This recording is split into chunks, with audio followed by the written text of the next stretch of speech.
Vamos abrir as nossas Bíblias, amados irmãos, no livro de 1 Pedro, no capítulo 3. Nós entramos nesse capítulo 3 agora. O texto sagrado que vimos na semana passada foi aquele texto tão impressionante dos séculos, né? E Pedro toma aqui o exemplo de Cristo, no versículo 22, capítulo 2, versículo 22, ele não cometeu pecado, nem foi encontrado engano algum em sua boca, pois ele, quando insultado, não revidava, como insulto, quando maltratado, não fazia ameaças, mas entregava-se àquele que julga retamente, carregando ele mesmo em seu corpo sobre o madeiro os nossos pecados, para que nós, mortos para os pecados, vivamos para a justiça. Pelas suas chagas fomos sarados, porque vocês estavam desgarrados como ovelhas, agora porém se converteram ao pastor e bispo ou supervisor das vossas almas. Então ele pastoreia o nosso coração. Esse texto tão impressionante, difícil ler esse texto sem vir as lágrimas, é realmente um texto maravilhoso. E aí então ele entra no capítulo 3, ele diz: igualmente vocês esposas. Então agora ele está falando, ele falou primeiro dos escravos, falou também da nossa competência política, como deve ser a ação política dos cristãos, né? Aí depois falou dos escravos, agora ele vai para dentro da família. Então ele está nesses deveres sociais. Então eles eram muito importantes na época bíblica e continuam sendo igualmente importantes. Então veja essa partícula de conexão entre o parágrafo anterior que estava falando para os servos e agora para dentro de casa, ok? Então veja aí essa palavra, igualmente vocês. Então aquilo que está sendo regido como princípios no parágrafo anterior, eles devem ser vividos também dentro de casa, ok? Eles devem ser também vividos pela esposa, mas também pelos maridos. Olha o versículo 7. Maridos, vocês igualmente, está vendo? Novamente a mesma partícula de conexão que vai unindo os textos como laços, como cadeias que vão unindo um texto ao outro, ok? Os textos não estão desconectados, eles estão conectados, ao contrário, eles estão conectados uns aos outros. E diz assim no capítulo 3, versículo 1: igualmente vocês, esposas, estejam sujeitas cada uma ao seu próprio marido, para que, se ele ainda não obedece à palavra, seja ganho sem palavra alguma, por meio da conduta da sua esposa, ao observar o comportamento honesto e cheio de temor que vocês têm, que a beleza de vocês não seja exterior, como tranças nos cabelos, joias de ouro e vestidos finos, mas que ela esteja no ser interior, uma beleza permanente de um espírito manso e tranquilo, que é de grande valor diante de Deus, pois foi assim também que no passado costumavam se enfeitar as santas mulheres que esperavam em Deus, estando cada uma sujeita ao seu próprio marido. Foi o que Sara fez, que obedeceu a Abraão, chamando-o de Senhor, da qual vocês se tornaram filhas, praticando bem e não temendo perturbação alguma. Maridos, vocês igualmente vivam a vida comum do lar, com discernimento, dando honra à esposa, por ser ela a parte mais frágil e por ser coerdeira da mesma graça da vida. Agindo assim, as orações de vocês não serão interrompidas. Algumas coisas são bem importantes aqui ao ler um texto desse. Parece que é um texto que está tão distante da gente, dos nossos dias, porque nunca na história da humanidade se viveu um movimento feminista como nós vemos nos nossos dias. Nunca. Sempre houveram movimentos movimentos de revolta das mulheres, sempre houveram esses movimentos.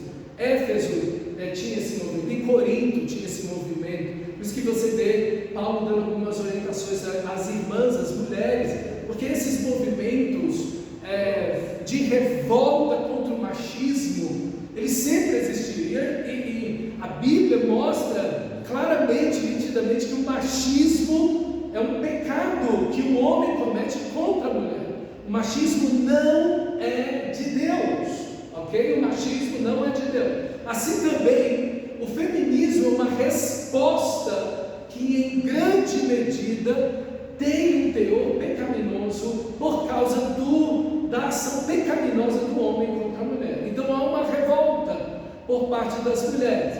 Então a gente olha um texto desse, parece que ele está tão longe da gente, porque ele começa dizendo: igualmente vocês, esposas, estejam sujeitas cada uma ao seu próprio marido. Então isso, qualquer mulher no século 21 que lê isso, até no século 20, até no século 19 e assim por diante, iria ficar desconcertada, não aceitaria completamente o texto. Mas eu quero dizer para você que aqui está a palavra de Deus, e sendo palavra de Deus, ela precisa ter uma aplicação para mim e para você. Então a primeira coisa que a gente precisa entender é que esse texto tem aplicações poderosas e pertinentes para o século 21, mesmo diante de todo o movimento feminista no mundo ocidental e inclusive no mundo oriental também. É um movimento que não se restringe simplesmente ao mundo ocidental, mas também ao mundo oriental. Chega-se, aí você vê essas mulheres em países muçulmanos que estão se revoltando, aprendendo a dirigir carro, andar sem véu, e tem mulher presa, e tem menina sendo morta, enfim, aquela ativista feminista que tomou um tiro no rosto porque ela estava defendendo os direitos das mulheres. Então, veja, há um movimento nessa direção de uma libertação da opressão dos homens. É interessante que no ano retrasado, se não me falha a memória, no dicionário de Oxford, eles elegem todos os anos a palavra do ano, a palavra que mais foi usada, percentualmente falando, que mais teve um uso na língua inglesa, e foram duas que estiveram juntos: homens tóxicos. Então veja que essa ideia de homens que oprimem mulheres, é só você ligar o noticiário, você vai ver isso praticamente todo dia: feminicídio, cárcere privado, o cara que bateu na mulher, enfim, isso existe assim, parece que isso sempre existiu. Isso não é uma novidade na história da humanidade. Infelizmente, isso sempre existiu. E outra coisa importante é que, assim como na sociedade romana e grega que Paulo está escrevendo aqui, a família era a base de todo o sistema social, econômico, político, e assim também hoje o casal é a base da família. Então, qualquer religião que aparecesse e dissesse contrário, por exemplo, aquilo que os filósofos diziam, por exemplo, os filósofos gregos, eles elogiavam muito a função da mãe. Interessante isso. Platão, Aristóteles, Sócrates, todos eles escreveram sobre as mães, sobre a função do pai, sobre o casamento, sobre família. Todos eles falaram muito sobre esse aspecto. Por quê? Porque, irmão, o simples fato de observar o núcleo familiar e a sua importância na sociedade, que um lar ajustado, um lar correto, um lar que funciona adequadamente, tem um efeito social muito melhor aos filhos, o próprio trabalho do esposo, da esposa, enfim, tudo é uma bênção, não apenas para o núcleo familiar, mas é uma bênção para a sociedade, porque famílias doentes só vão produzir uma sociedade doentia. Isso, você não precisa ser um cristão para entender isso, para enxergar esse tipo de realidade. Então, a família é essa base. E eu quero dizer para você, irmão, que continua sendo assim. E a família cristã, ela não é base da sociedade, mas é também a base da própria igreja. Aqui é uma coisa muito importante também. A família é a base, a família cristã é a base da sociedade, mas também é a base da igreja. Famílias dentro da igreja que estão mal, casamentos dentro da igreja que estão mal, isso vai se refletir aqui dentro da igreja, na comunhão com os irmãos, no serviço do reino, na vida de santidade. E quando a gente faz um pequeno raio-x da família evangélica brasileira, infelizmente é desastroso. Primeiro, porque nós temos mais divórcios dentro da igreja evangélica brasileira do que entre os mundanos. É a primeira coisa. Eu fiquei estarrecido quando vi essa pesquisa. Fiquei boquiaberto, eu nem acreditei nisso. Eu falei, gente, não é possível que uma coisa dessa está acontecendo. Mas infelizmente é o que a gente está vendo, irmãos. Infelizmente é o que a gente está notando, percebendo, o crescimento do divórcio, da destruição, da fragmentação das famílias cristãs evangélicas dentro das igrejas. Isso está acontecendo. Outro problema é que os filhos dos cristãos, eles não estão sendo ensinados na palavra de Deus. Há uma pobreza bíblica entre as crianças, um analfabetismo bíblico entre as crianças, que é reflexo do analfabetismo bíblico dos seus próprios pais. Então os pais terceirizam a responsabilidade da educação dos filhos para a escola durante a semana e no final de semana para a igreja. Então a escola cuida do meu filho durante a semana e o pastor e a igreja cuidam do meu filho no final de semana. Então a gente está vendo muito isso acontecer e isso tem reflexos terríveis. Então o que a gente está vendo é que 80% dos filhos dos crentes não estão na igreja a partir da adolescência. Os adolescentes estão embora da igreja. E as igrejas que trabalham com adolescentes, a maioria delas, praticamente de uma forma geral, que tem adolescentes e jovens, estão trabalhando em base a uma única coisa: é entretenimento, diversão.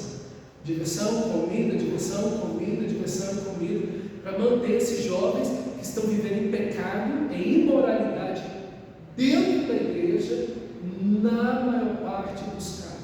Então, é um texto que é muito importante para a gente, é um texto que é muito relevante para a igreja, ok? Então, vamos para o nosso texto. Diz assim: igualmente vocês, esposas, estejam sujeitas, cada uma ao seu próprio marido.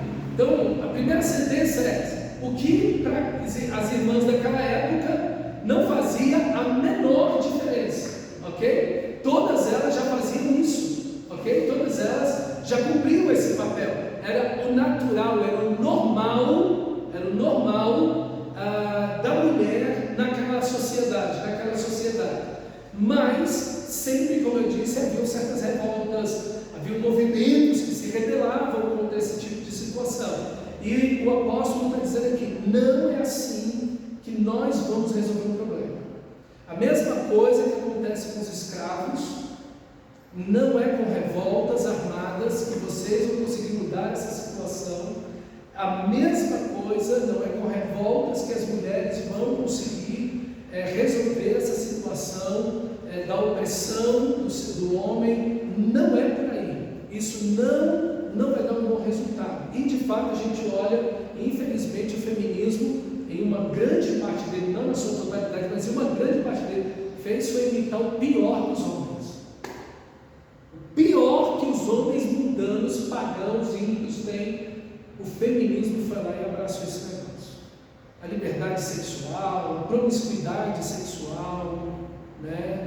A bebedeira, enfim. Então assim, a gente vê essa atitude de fazer uma imitação do pior. Deve ter imitado o melhor, mas infelizmente vai imitar na maioria das vezes o pior. E aí é um grande, é o que a gente está vendo hoje na nossa sociedade, infelizmente contrário ao que está aqui no texto. E ele vai dizendo o seguinte: esteja sujeito aos seus próprios maridos, cada uma ao seu próprio marido, para que, se ele ainda não obedece a palavra de Deus, seja ganho sem palavra alguma por meio da conduta da sua esposa, ao observar preservar o seu comportamento honesto. E aqui Pedro está falando que o seu testemunho de vida, o seu testemunho pessoal é mais poderoso, nesse caso aqui, dentro de casa, do que as suas palavras, ok? Então, isso é muito importante observar. O Evangelho transforma, o Evangelho muda. Então, irmã, o que Deus quer, tanto do marido quanto da esposa, é que nós possamos dar um bom testemunho dentro do nosso lar. E principalmente aqui no caso de casamentos mistos. Aqui, veja, a esposa é convertida, mas o esposo não, ok? Não que ela, como irmã em Cristo, se casou com o incrédulo, não. Eles já eram casados, um foi salvo e o outro ainda não. Então entrou nessa situação, porque o casamento entre um crente e um não crente, na Bíblia, no Antigo e Novo Testamento, é totalmente errado, ok? Isso é totalmente errado. Um cristão não pode casar com um não cristão. Alguém que nasceu de novo não pode casar com alguém que não nasceu de novo, ok? Então a gente precisa ter isso muito claro no Antigo Testamento e no Novo Testamento. Isso não tem dúvida alguma, perfeito? Então aqui o nosso caso é de uma irmã que se converteu já estando casada. Então as palavras dela são importantes, mas o testemunho dela é muito mais poderoso, da transformação da vida dela. E a primeira coisa que Pedro assinala aqui é uma vida honesta. Essa palavra aqui do grego é a palavra santidade. É a palavra santidade. É esse o primeiro ponto. O que é santidade? Santidade, irmão, é refletir o caráter de Deus na nossa vida. Isso é santidade. Santidade é parecer com Cristo. Santidade é viver uma vida como Cristo, é pensar como Cristo, é sentir como Cristo, é agir como Cristo. Santidade é a expressão, é o espelho de Deus em nossas vidas, ok? Isso é santidade. E como nós precisamos disso, especialmente no nosso país. O nosso país, ele, infelizmente, aqui é um ponto muito ruim do feminismo, é que o feminismo fez da mulher um objeto sexual. E isso é lamentável. Empurrou a mulher na direção, os homens podem fazer o que querem sexualmente, então nós também podemos, hein? Partiram para aquilo que era de pior, Então, o texto chama a mulher cristã, seja ela casada ou não, a uma vida de santidade. A santidade é a marca, irmãos, dos cristãos, homens e mulheres. A santidade é a marca da gente. Sem santificação, ninguém verá Deus. Essa é a vontade de Deus, diz Paulo aos Tessalonicenses, a vossa santificação, que vos abstenhais de toda prostituição, que cada um saiba possuir o próprio corpo em santidade e honra para Deus.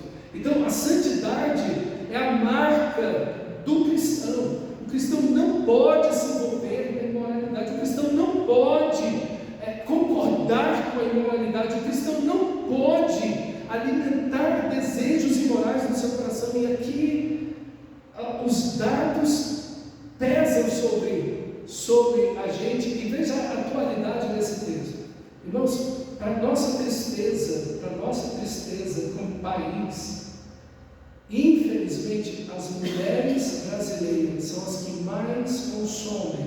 Mulheres brasileiras, de forma geral, nós mulheres cristãs de verdade, mas as mulheres brasileiras são as que mais consomem pornografia na internet. Infelizmente. Então a gente vive num país, irmãos, extremamente imoral. E sempre, historicamente, foi a mulher que botava um limite nisso. Foram sempre as mulheres que colocavam um limite nessa questão da imoralidade.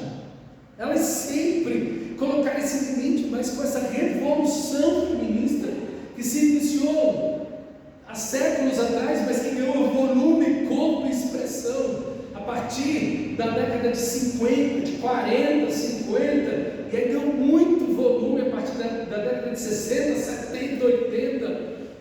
Isso tomou um lastro muito terrível. E infelizmente, irmãos, a gente vê músicas, filmes, a mulher, de modo geral, e aí no mundo ocidental, como simplesmente um objeto sexual. É muito triste isso. A forma de vestir, o lidar com o corpo, você vê que não há. O feminismo, ele abriu, ele deu essa libertinagem, e a mulher parece que, do modo geral, ela não consegue lidar com o seu próprio corpo. Ela não sabe o que fazer, como fazer uso do seu próprio corpo. Estava vendo essa semana passada, parece que o pai e a mãe foram presos, porque uma menina de 14 anos, com a autorização dela, a filha, com a autorização dele, fez uma cirurgia lá, uma série de cirurgias plásticas, 14 anos, e a menina morreu. E os pais foram presos por causa disso. Você fala, gente, que doideira é essa? Porque uma menina de 14 anos acabou de entrar na adolescência, nem desenvolvimento físico completou, ele está no início ainda. A mulher vai chegar a essa maturidade lá com 21 anos, fazendo plástica e não sei o quê. Aí você vê que a sociedade que nós estamos vivendo, a mulher em si, parece que ela ainda elas não se encontraram nessa situação muito bem. E elas se expõem demais. A gente vê mulheres vestindo roupas muito imorais, muito inadequadas. Irmãos, ninguém tem que se vestir como na década de 20, não é isso que o texto sagrado está falando, mas a gente tem que ter cuidado com essas coisas. A gente tem que ter cuidado com isso. A mulher cristã precisa ter cuidado com isso. Acho que é um ponto muito importante do nosso texto, e veja a atualidade desse texto. A primeira coisa que Pedro está falando para as irmãs cristãs de 2000 anos atrás é santidade. E é uma palavra para hoje também. Veja, se ele precisava dizer isso há 2000 anos atrás, porque eles tinham um problema nessa área. E aqui ele está falando, e o texto continua falando, e os problemas se agravaram assim, de uma maneira muito, muito maior. Então, a santidade é o ponto, ok? A santidade aqui é o ponto. E cheio de temor aqui, de respeito pelo marido, ok? Todo casamento precisa de um elemento fundamental, o respeito. O marido respeita a esposa respeita o marido. Isso é fundamental. Não há relacionamento sem respeito. Relacionamento saudável só em base ao respeito. Se não há respeito, não há relacionamento saudável. Então, irmãos, Pedro chama as irmãs a respeitar o marido. E, novamente, por um lado, a gente tem a questão do declínio da figura masculina. O homem, a figura do homem, ela declina, ela já está em declínio há muito tempo, né? Ela declina ainda mais a figura de um homem que assume responsabilidades, de um homem de caráter, um homem fiel, enfim, isso está em declínio, né? Até mesmo um homem que se posiciona. Um homem que se posicione, ele já é naturalmente ameaçado. Você está se impondo, ele não pode nem ter uma opinião muitas vezes. Se ele tem uma opinião, as pessoas já tomam aquilo como machismo. E então a gente vê isso até esses pregadores que ficam falando de casamento. Tem uns engraçadinhos aí que gostam de fazer o pessoal rir da igreja. Eles só fazem uma coisa: denegrir a figura do homem. Já repararam nisso? Eles exaltam a mulher e denigrem o homem. Isso não é bíblico, irmão. Não é essa a vontade de Deus. A sociedade que nós temos está em crise também por isso. Há uma necessidade. Olha, eu estava lendo um artigo essa semana retrasada sobre a preocupação nos Estados Unidos com essa queda, com esse declínio da figura masculina, os danos sociais que isso traz para a mulher, para o casamento, para a família, porque você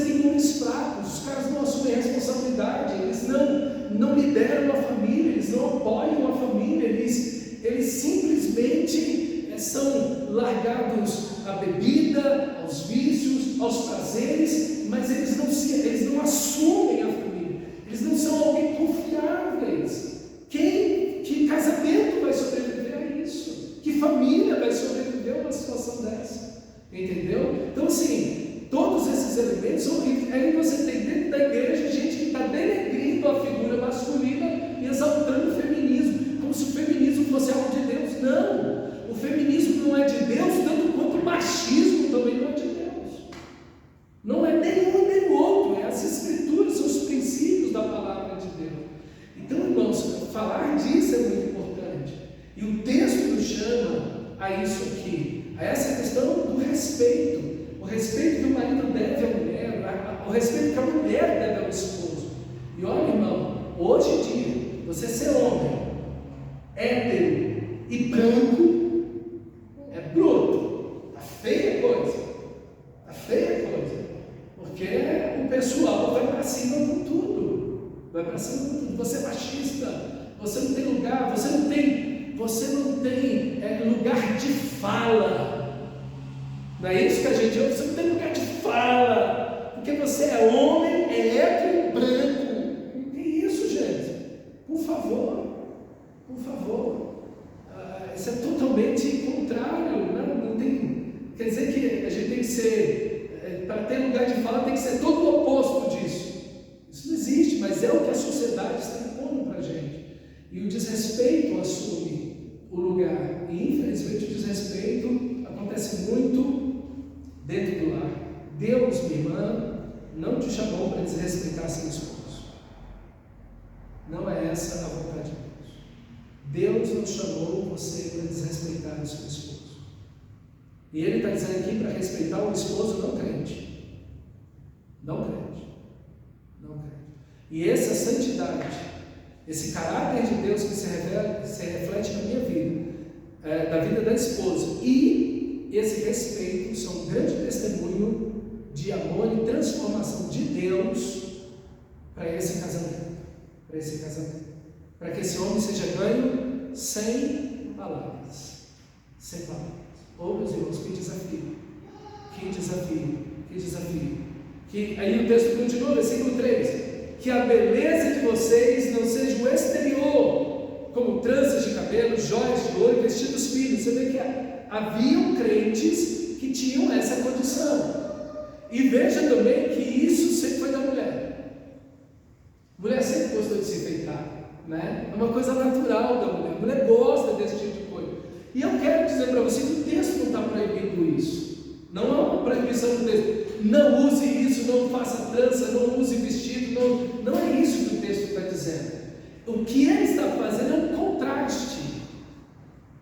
O que ele está fazendo é um contraste. Ele está dizendo, olha, que a sua beleza, que a beleza de vocês não seja exterior. Ele está dizendo que a mulher cristã, ela deve ser bonita por fora, mas que existe uma beleza que não murcha, que tem um valor muito maior para Deus e para o marido cristão, com certeza, que é essa beleza interior. Agora, falando num país como o nosso, que é um dos maiores consumidores de cirurgia plástica do mundo, como esse texto se aplica? Não é verdade? Veja quanta aplicação esse texto tem para a gente hoje. Como esse texto está mostrando para a gente, irmãos, que o Evangelho vai numa direção oposta à cultura que o mundo está ditando para a gente. A cultura joga você numa outra direção. O texto não está dizendo para você receber seu marido com a roupa rasgada, cheia de cebola, lá com a roupa do político, não. Da campanha política lá que teve a última vez. Aí recebe o marido todo descabelado, com fedor de cebola, a blusa rasgada e tal. Não é isso. Essa beleza foi Deus que criou. Essa beleza deve ser cultivada, ela deve ser preservada. O texto não está dizendo que a mulher é cristã, a mulher cristã agora então se joga. Não é isso que o texto está dizendo. e nem ao natural de uma mulher, do lado feminino de uma mulher. O lado natural é que a mulher se cuide, que ela se olhe no espelho, que ela tenha esse cuidado com o seu corpo, com a beleza. É natural, Deus criou vocês assim. Mas o que o texto sagrado está chamando é que não é coerente, não é cristão que a mulher se preocupe com o seu exterior, mas não com o seu interior. E é esse o chamado do texto. O chamado do texto é a sua alma, é o seu caráter, é o seu temperamento. Isso é mais importante. O mais importante é o seu temperamento, é o seu caráter, é a sua persona, ok? É quem você é. Isso é mais importante. Por quê? Porque todo o nosso exterior, de homens e mulheres, ele vai se definhando. Vai chegar um momento que a gente vai perder toda a beleza. Não quer dizer que ninguém tem que se jogar, mas a gente vai perder a beleza. A gente vai se cuidar, vai chegar um tempo que a beleza acaba. A gente vai ficar bem velhinho, a beleza acaba. Mas o que o texto nos chama é, versículo 4, mas que ela seja, essa beleza esteja no ser interior, uma beleza permanente.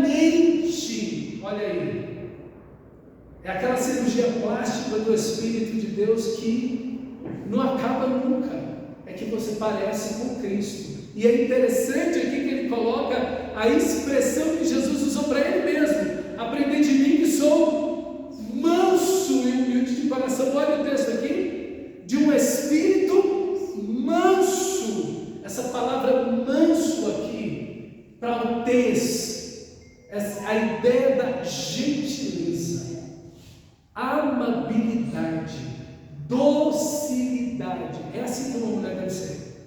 Ela deve ser dócil, ela deve ser amável, ela deve ser carinhosa. É isso que o texto está dizendo.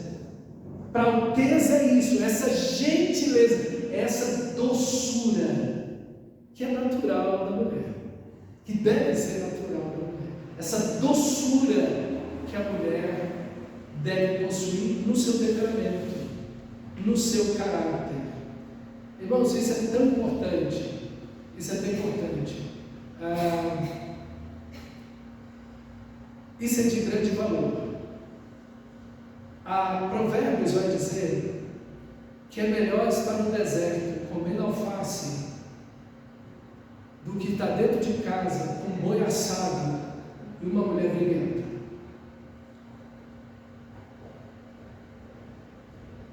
Não sou eu estou citando provérbio. Não vou te dar também a oportunidade, tirar você a oportunidade de ler provérbios, quase todo, né? Mas é isso, queridos, é isso. Essa doçura que a mulher tem, ela nunca deve perder isso. É essa doçura que se reflete nesse respeito pelo marido. Essa doçura que a mãe cuida do filho. É tão bonito isso, irmão. Isso sempre impressionou os filósofos, mas é um dom de Deus. Eles não sabiam explicar isso. Por que a mulher tem essa doçura e o homem não? A maternidade produz essa doçura da mulher, esse carinho, essa atenção. O filho abre a porta, ela já sabe se é alguma coisa errada. Diz, que é isso? Como é isso? A voz do filho ao falar oi, o jeito do andar. Às vezes o filho está doente, a mãe, no gemido, ela levanta, está lá roncando, e ela tem essa sensibilidade, essa docilidade, essa amabilidade. Irmãs, isso é dom de Deus. Isso é uma característica de Deus, que Deus colocou a toda mãe. Já pensou se as mães fossem igual aos pais? Mais duro, mais firme? Você imagina o mundo que a gente já vê, é terrível demais. Esse negócio é horrível. O amor é acabar com o mundo, sem as mães.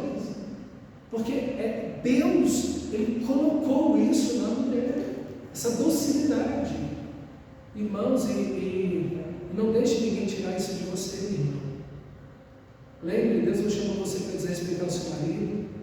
Deus está chamando você para ser uma mulher doce, agradável, amável, no seu falar, no seu agir, em lidar com as situações, mas Ele une essa ideia do manso aqui, dessa docilidade, dessa gentileza, a uma palavra impressionante, a um espírito manso e tranquilo. Essa palavra tranquilo aqui quer dizer estar inabalável. É alguém que está sentado, inamovível. Qual é a ideia? É a ideia que mistura tanto a gentileza e a docilidade, como a firmeza. A firmeza. Essas duas coisas juntas é algo muito, muito importante. Eu acho que as mulheres, elas têm muito a nos ajudar, a esposa tem muito a ajudar o esposo, quando ela, ouvindo o seu esposo, ela pode pensar, e a mulher, graças ao bom Deus, ela tem um olhar diferente, ela vai por outro caminho que nós, homens, muitas vezes estamos cegos, nós não conseguimos olhar naquela direção, mas a mulher, ela tem um olhar diferente nas situações, e se ela faz isso, se ela chama o seu esposo com respeito, com doçura, mas com firmeza, para outra direção, olha, irmãos, eu creio que é muito difícil um homem não ir. Eu acho que é muito difícil um homem ir na direção que a esposa está dizendo. Interessante isso. Essa atitude que parte de um amor, de um respeito, que parte de uma gentileza, uma doçura, mas de alguém que tem uma sabedoria, que tem essa firmeza, que tem um olhar diferente, e ela leva esse esposo nessa direção. É um juiz, eu achei impressionante isso. Um juiz da Suprema Corte, ele estava com um caso do navio Zong, que ele transportava escravos da África para a Europa, para a Inglaterra, e ele era o cara mais importante que tinha no país, na Inglaterra. Ele estava abaixo só do rei, e ele tinha que tomar a decisão, porque os caras jogaram os negros no mar como carga morta. Então era uma prática horrível, mas eles fizeram isso, e ele estava com a decisão porque as seguradoras entraram com a ação para dizer, não vamos assediar, porque eles assassinaram os negros no mar. E aí os donos dos navios queriam a causa ganha e as seguradoras não queriam pagar. E ele tinha essa decisão. Ele estava muito revoltado com um rapaz que era filho do reverendo, ele era filho do pastor. E ele estava estudando direito e ele estava muito chateado, porque era um rapaz que realmente lutava contra a escravidão. E ele estava muito revoltado contra aquela situação, lutando. E esse senhor, ele estava muito bravo com esse menino, com esse filho do pastor, por causa disso. E a esposa dele está ouvindo ele. Está ouvindo ele. E assim, ela está calada, ele muito chateado, muito revoltado, o senhor já de idade e tal, o segundo homem mais poderoso da Inglaterra e tudo aquilo. E ela está só ouvindo ele. Está só ouvindo ele.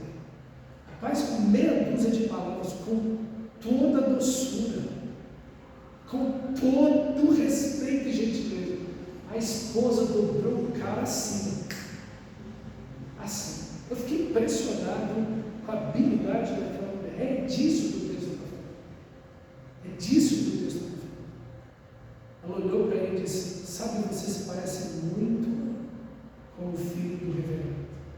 Porque quando eu te conheci, você tinha esse espírito apaixonado pela justiça, pelo direito, e você dizia que os céus caiam, mas que a verdade prevaleça.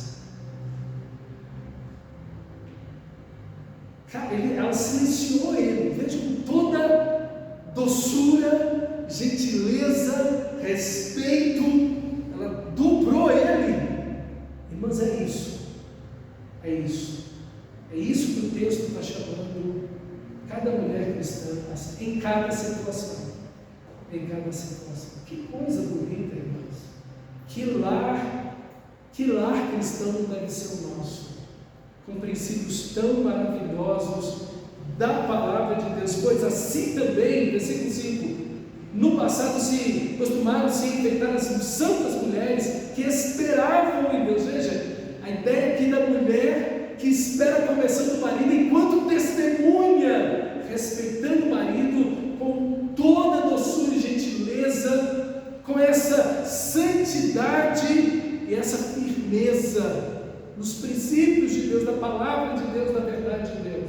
Ela está esperando em Deus o agir de Deus, estando cada qual sujeito ao seu próprio marido. Foi o que fez Sara, que obedeceu a Abraão, chamando o Senhor, da qual vocês também se tornaram filhas, porque Sara também estava ali como herdeira da promessa, a promessa que não foi feita simplesmente de Abraão, mas a Sara, de Sara você terá um filho. Ela também viveu pela mesma fé, e Sara, com todo respeito, viveu ao lado de Abraão. Mas é interessante que por 3 vezes Abraão obedece Sara. Ela dobra Abraão. Ela vem e traz uma palavra, e Abraão obedece sua esposa. O texto, quando diz que a mulher deve estar sujeita ao marido, não anula a mulher. Em hipótese, não é isso que o texto viu. Isso não é bíblico, isso não é cristão, isso não é a vontade de Deus, que alguém se anule no caso, seja homem ou seja mulher. Isso é totalmente antibíblico, totalmente antibíblico.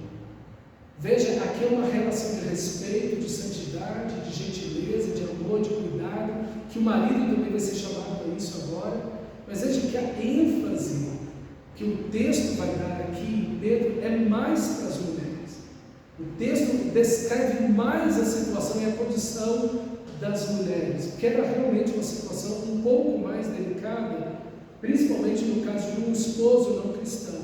Mas veja que a mulher, ela tem uma palavra, ela tem um local, ela tem as suas responsabilidades, ela tem a sua influência maravilhosa. É a esposa que influencia o seu esposo da maneira correta, é o que o texto nos mostra, mas é também a mãe que tem o coração dos filhos, que vai formar aquele novo esposo no futuro. É essa mulher, essa mãe, essa esposa que vai formar o futuro marido de outra mulher. Então, veja, é a mãe aqui que Paulo vai dizer, a tua mãe, a tua avó Lóide, a tua mãe Eunice, que formaram aquele pastor maravilhoso Timóteo. Veja, não estava no coração dele, não estava nas mãos do pai, mas estava nas mãos de 2 mulheres, a mãe e a avó. Que coisa, irmãos! O privilégio, a responsabilidade, né? O que Deus colocou na mão de cada irmã, de cada mulher. Que Deus abençoe vocês, para que vocês entendam a importância do que é ser mãe, do que é exercer a sua tarefa como a dona da casa, que vocês possam, porque é exatamente isso que o feminismo está dizendo para vocês que não presta. Exatamente isso que o feminismo está dizendo para vocês. Que essa coisa de filho, que essa coisa de estar em casa, isso não presta. Isso é uma coisa de segunda classe.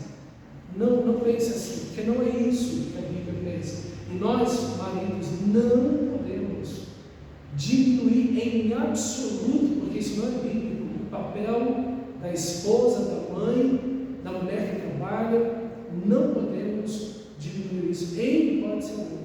Pelo contrário, nós temos que valorizar esse papel de forma bíblica, ok? De forma bíblica. E aí, então, ele termina dizendo, praticando bem as boas obras e não temendo perturbação alguma, ok? Confiando no Senhor. E então ele vem para os maridos, e aí vem aqui para nós, os homens. Maridos, vocês igualmente vivam a vida comum do lar. E aqui é a participação. O homem naquela época ele era alheio ao lar mesmo nesse sentido. A mulher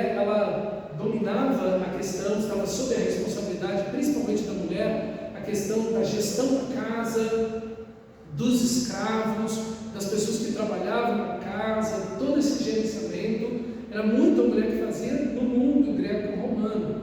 O homem, ele ia muito, tinha uma influência sobre isso, mas geralmente as mulheres aqui tomavam conta de toda essa situação. Mas ele chama o homem para dentro do lar, ele chama o marido cristão. Agora parece que é o marido cristão que tem uma mulher não cristã no nosso texto. Não quer dizer que esse marido aqui tenha imperativamente uma mulher cristã dentro de casa. A mulher cristã, no parágrafo anterior, é a mulher que espera a conversão do esposo. Aqui parece que é o marido que espera agora a conversão da esposa. É interessante isso. A ótica do texto parece que aqui inverte. Como você, marido, que tem uma mulher não cristã, ou se tem uma mulher cristã da mesma forma, deve proceder com ela. A primeira coisa, viva uma vida comum do lar. Veja, o seu coração, a sua mente, o que é mais importante não é o seu trabalho, não é a oficina, não são os seus afazeres ou os seus prazeres, mas é a sua família. O mais importante é a sua esposa, é o seu lar. Viva a vida comum dentro de casa. Conheça a sua família, esteja inteirado nela, que o seu coração, a sua mente esteja voltado para dentro da sua casa. Quantos homens alheios à sua casa? Quantos homens alheios às suas esposas? Quantos homens abandonam o lar mesmo morando nele? E isso, irmãos, é totalmente errado. Isso não é cristão. Isso não é cristão. O cristão é que o homem esteja inteirado, sua mente, seu coração esteja voltado para a sua esposa, voltado para os seus filhos, para o cuidado da sua esposa, para o cuidado com os seus filhos. É um homem que participa da família, é um homem que participa da vida do lar. Ele sabe como está o coração da esposa, ele ouve a sua esposa, ele conversa com a sua esposa, ele está preocupado com a sua esposa, ele quer o bem-estar da sua esposa, assim também dos filhos. É um homem que está vivendo de forma comum dentro de casa, é alguém que participa do lar, ele participa das conversas, ele ouve os filhos, ele ouve a esposa, ele sabe como esse lar está vivendo, ele participa desta vida, ele não está alheio, Por isso que o homem, ele precisa conversar dentro de casa. Quantos homens são bons para bater papo lá na rua? Fala com os outros, conversa com os outros, enquanto um amigo papeia, fala não sei o quê, e conversa daquilo, do clima, do futebol, da política, não sei o quê, e fala de um tanto de coisa. Em casa, bicho é mudo, mas que perdeu a língua dentro de casa, não consegue falar. Irmão, você está errado, irmão. Deus salva a gente aqui hoje. Não pode. A gente tem assunto com todo mundo, vai ter assunto dentro de casa, não consegue conversar com os filhos, não beija os filhos, não abraça os filhos, não elogia a esposa. O que é isso? Está errado, isso não é bíblico, irmãos. Isso não é bíblico. Deus está dizendo o tempo inteiro na Bíblia que nos ama. Porque você não vai dizer para a sua esposa que a ama, que ela é linda, maravilhosa, o amor da sua vida? O que é isso? Não, e os filhos a mesma coisa. E abraça, elogia, está junto, está perto. Quantos homens, na primeira oportunidade que tem, ele se ausenta do lar? Qualquer oportunidade que a pessoa tem, sai de casa, se ausenta do lar. Não. Vida comum do lar, queridos. Viver dentro de casa, estar participando dentro de casa, ajudar dentro de casa, apoiar dentro de casa, servir dentro de casa. Isso é viver uma vida comum dentro do lar. Irmãos, Jesus diz que quem quer ser o primeiro, seja aquele que serve. A Bíblia diz, Jesus disse, o Filho do Homem não veio para ser servido, mas para servir e dar a sua vida e resgate por muitos. Um homem cristão deve imitar a Cristo. Se Cristo lavou os pés dos apóstolos, o que é que tu não vai fazer dentro de casa, homem? Que limite você está pondo se o Filho de Deus, o Criador do universo, que é adorado por todos os anjos santos, Ele que é maior do que todos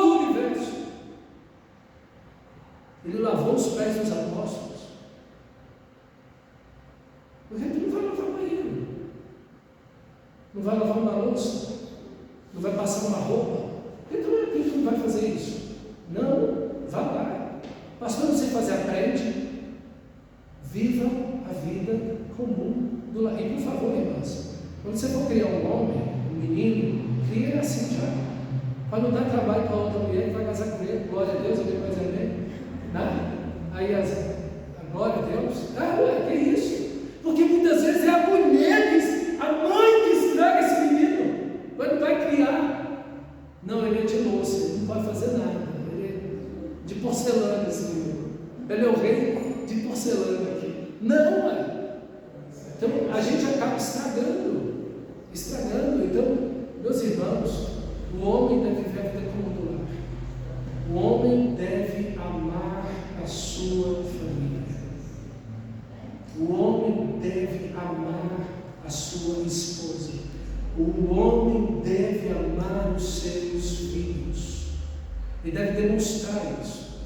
Os filhos não podem ter dúvida disso.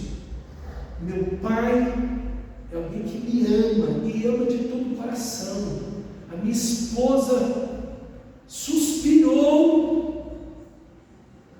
Se o esposo estiver acontecendo, vai lá e atende essa situação. Ele tem que atender essa situação. Se essa mulher respirar um desejo e for bom e for correto, e você tiver condição, faz.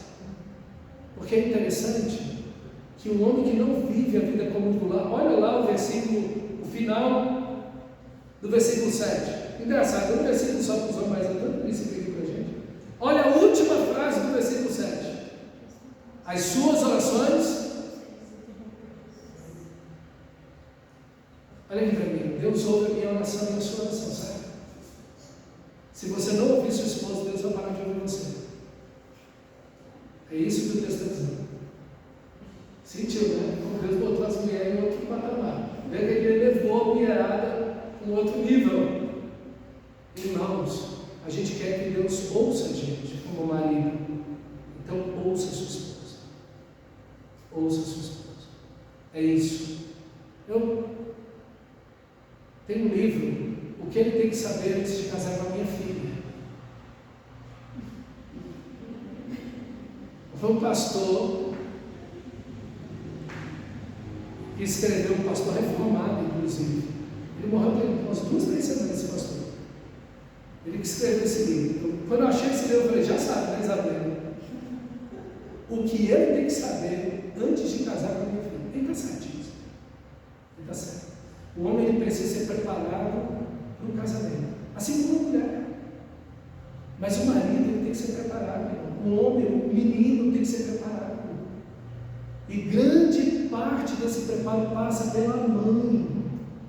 Passa pelas mães. As mães precisam preparar e lembrar, meu Deus, eu estou criando esse menino aqui, um dia ele vai casar, um dia ele vai ser marido, um dia ele vai ser pai. Eu tenho que preparar ele aqui agora para essa tarefa, para assumir essas responsabilidades. E nós pais temos que educar esse menino nessa mesma direção. Porque, irmãos, se a gente está vendo tanto divórcio, eu quero dizer que a culpa é dos dois, do marido e da mulher. Mas se o homem é o cabeça, ele tem mais responsabilidade. E eu quero dizer que, olha, quase que um absoluto, a grande culpa dos divórcios, a maior parte da culpa, não toda a culpa, mas a maior parte da culpa é dos homens. Sinceramente. Raramente, toda a trajetória de pastorado que eu tenho, estou fazendo 31 anos agora de ministério, no final do ano. A maioria, a maior parte da culpa, quem tem são os maridos. Pela omissão, porque maior é a nossa responsabilidade. Então a primeira coisa que ele faz, coloca o homem dentro de casa, a vida comum, com inteligência, discernimento. Olha o texto, homens inteligentes, discernimento. Irmão, liderar não é fácil. Nós precisamos ser homens inteligentes. Inteligentes dentro do princípio da palavra de Deus. Guiar a família dentro das Escrituras. Ler a Bíblia. Saber e absorver a inteligência que a Bíblia nos dá, os princípios da palavra de Deus. Essa inteligência, esse discernimento que é tão importante, essa inteligência que nos dá um equilíbrio. Quantos homens desequilibrados liderando famílias, acabando com as famílias, homens desequilibrados, homens que não conseguem ter um equilíbrio, não conseguem ter um eixo, não conseguem, são extremos, são homens extremados, vão para um lado ou para o outro. Falta esse equilíbrio, esse discernimento, irmão.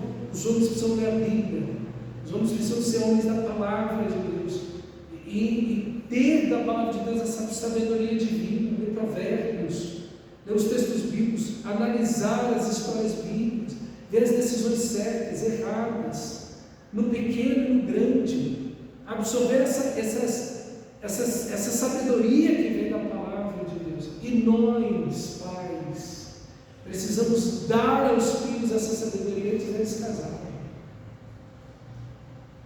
A gente, quando olha para trás, fala: meu Deus, eu casei no tranque e barraco. Quem me ensinou essa sabedoria do casamento? Não ensina isso para ninguém, não. Isso é uma coisa absurda.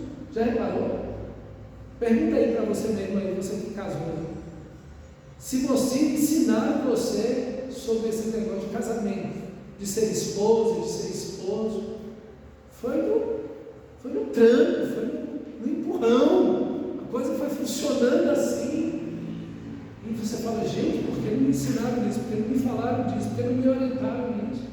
E vai batendo para lá e para cá, uma coisa complicada. Então a gente precisa dessa sabedoria, dando honra à esposa. A esposa não é um objeto, a esposa não é uma propriedade, a esposa é alguém a quem o homem honra.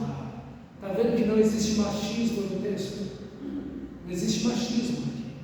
Ainda que o texto esteja falando lá no início que as mulheres sejam submissas, não existe feminismo no texto, não existe machismo no texto. Arranca isso da tua vida, o machismo e o feminismo. A Bíblia não trabalha nem num ponto nem no outro.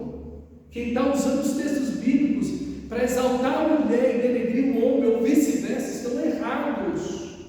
Errados, 100% errados. Não há machismo nem feminismo na Bíblia.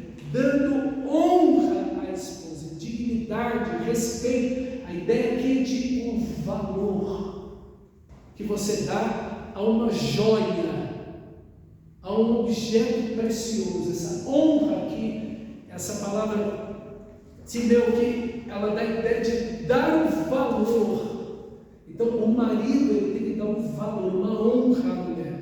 Deve ser alguém extremamente estimado para mim. Depois de Deus, a pessoa mais importante da vida do marido é a esposa. E da mesma forma a esposa. Depois de Deus, não são os filhos, é o marido. Viu? Vocês não dobram o texto, não. É o marido. Primeiro Deus, depois o marido, depois os filhos. Os filhos vão embora. Vai ficar tudo esse bairro poder fazer o quê? Não é? Os filhos vão embora, e a gente tem um casamento para continuar. E a gente não pode botar os filhos na frente.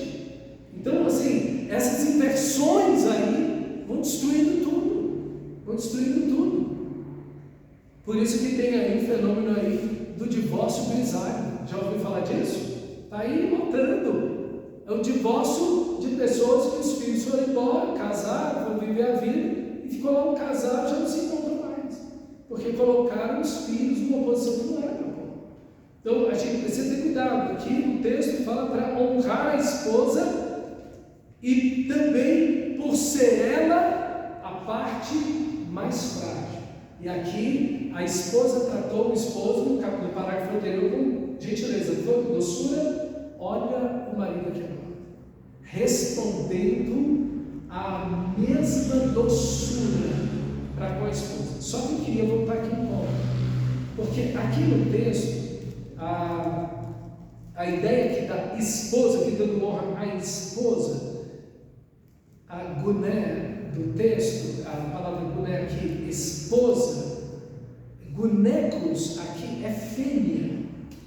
Então a ideia aqui não é que você vai tratar só sua esposa assim, é que todas as mulheres que estiverem dentro da sua casa você vai tratar assim. Não é apenas uma ideia de tratar bem a esposa, mas mudou a visão completamente. Aqui, a visão aqui é que o marido, o homem cristão, deve tratar todas as mulheres de dentro da sua casa de uma forma muito especial. Muito especial. E é esse o tratamento que ele vai dar, que o texto está dizendo. Ok? Então, o pai deve tratar as filhas com muito respeito. E as filhas que não são tratadas assim, a grande tendência dessas mulheres, quando elas crescem, filhas que não são tratadas com amor, gentileza, carinho, é desenvolverem relacionamentos amorosos destrutivos da vida. Percebe? Pode perceber. Olha para dentro da sua família. Raramente você vai ver uma menina que foi muito bem tratada pelo pai nutrir um relacionamento destrutivo na vida dela. Muito difícil. Pode acontecer, mas é muito difícil. Porque ela tem um referencial de marido, de homem, que é o seu pai. Se o meu pai me respeita, me ama, me trata com valor, me leva muito adiante, que é que eu vou me envolver com mau caráter ali na frente? De jeito nenhum. Mas se o pai tem uma figura ruim na vida da filha, quase com certeza ela vai nutrir relacionamentos amorosos na vida adulta que são tóxicos. Então, a nossa influência aí não é apenas sobre a esposa, mas sobre grande parte da felicidade do casamento dos nossos filhos está no nosso casamento. A gente não dizem isso para a gente, não ensinaram isso para a gente. Mas os nossos filhos estão aprendendo a ser cônjuges com a gente, a ser marido e mulher com a gente, olhando, ouvindo a maneira como nós levamos o nosso casamento. Eles estão aprendendo a ser esposo e esposa. Tomara que eles tenham um bom casamento, olhando o nosso casamento. Então, o sucesso, grande parte do sucesso do casamento dos nossos filhos passa pela felicidade do nosso casamento. Então, tratando a mulher com docilidade, com carinho, como um vaso, mas com toda a gentileza. Deus não chamou você para gritar com a sua esposa, para desrespeitar a sua esposa, assim como Deus não chamou a esposa para desonrar o marido. Está vendo onde o texto coloca a gente? Está vendo onde o texto põe o casamento cristão? Em bases totalmente diferentes daí. Totalmente diferente daquilo que o mundanismo está falando para a gente, que a cultura está dizendo para a gente. É assim que o casamento cristão deve ser. E é dessa maneira que o marido cristão deve tratar a esposa cristã. É assim. Da mesma forma, seja cristã ou não, a esposa deve ser tratada assim, como parte mais frágil, por ser coerdeira da mesma graça de vida. Agindo assim, as vossas orações não serão interrompidas.